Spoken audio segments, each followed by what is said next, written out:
খবর 24 সাথে আপনাকে স্বাগত। নতুন নতুন খবর জানার জন্য আমাদের চ্যানেলে চোখ রাখুন। নমস্কার, খবর 24 সাথে আপনাদের স্বাগত। দর্শক, ক্যালটেক মেডিকেল ইঞ্জিনিয়ারিং বিভাগের অধ্যাপক ওই গাও এবং তার দল একটা পরবর্তী প্রজন্মের স্মার্ট ব্যান্ডেজ তৈরি করেছেন।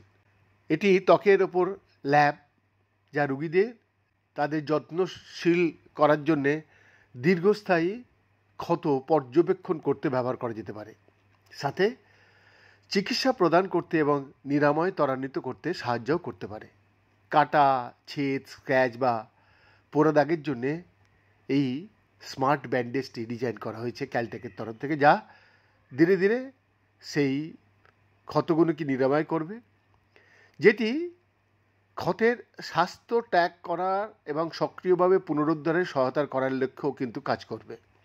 2023 সালে গাওয়ের দল একটা গুরুত্বপূর্ণ মাইল ফলক অর্জন করে দেখিয়েছিলেন যে তাদের স্মার্ট ব্যান্ডেজ প্রাণীর মডেলগুলিতে দীর্ঘস্থায়ী ক্ষত থেকে রিয়েল টাইম ডেটা সংগ্রহ করতে পারে। এটি টিস্যু পুনর্জন্মকে উৎসাহিত করার জন্য ওষুধ বা বৈদ্যুতিক উদ্দীপনার মতো লক্ষ্যযুক্ত চিকিৎসা প্রদানের মাধ্যমে নিরাময়কে দ্রুততর করতেও সাহায্য করতে পারবে। বর্তমানে ক্যালটেক এবং ইউএসসির কেক স্কুল অব মেডিসিনের গাও এবং তার সহযোগীরা তাদের গবেষণাকে আরও এগিয়ে নিয়ে চলেছেন। তারা ডায়াবেটিস বা দুর্বল রক্ত সঞ্চালনের মতো অবস্থার কারণে দীর্ঘস্থায়ী ক্ষত থাকা 20 জন মানুষের ওপর আইকিয়ারাস নামে ব্যান্ডেজের একটি উন্নত সংস্করণ পরীক্ষা করেছেন। আপডেট হওয়া ডিভাইসটি শরীরের প্রদাহজনক প্রতিক্রিয়ার সময় উৎপন্ন তরলে সফলভাবে এবং ক্রমাগত নমুনা সংগ্রহ করেছে। দলটি ব্যান্ডেজের বিস্তৃত ক্লিনিক্যাল প্রয়োগগুলি অধ্যয়ন করার জন্য অস্ত্রোপচারের আগে এবং পরে অতিরিক্ত রোগীদের মূল্যায়নও করেছেন।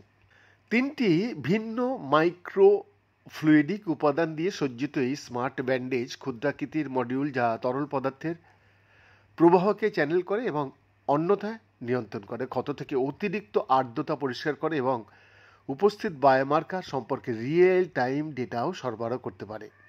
ওনারা বলছেন, আমাদের উদ্ভাবনী মাইক্রো ফ্লুইডিক্স ক্ষত থেকে আর্দ্রতা অপসারণ করে, যা নিরাময়ে সহায়তা করতে পারবে, এবং তারা নিশ্চিত করেছেন যে ব্যান্ডেজ দ্বারা বিশ্লেষণ করা নমুনাগুলি তাজা, পুরাতন এবং নতুন তরলের মিশ্রণ হবে না।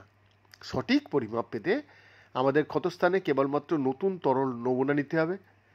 এবং এই বিষয়ে গা বলছেন, যিনি হেরিটেজ মেডিকেল রিসার্চ ইনস্টিটিউটের তদন্তকারীও বটে, এইভাবে আইকিয়ার্স প্রদাহ এবং সংক্রমণের গুরুত্বপূর্ণ বায়োমার্কারগুলির জন্য রিয়েল টাইমে নজর রাখতে পারবে। বৈদ্যনাথ দাসের রিপোর্ট, খবর 24/7।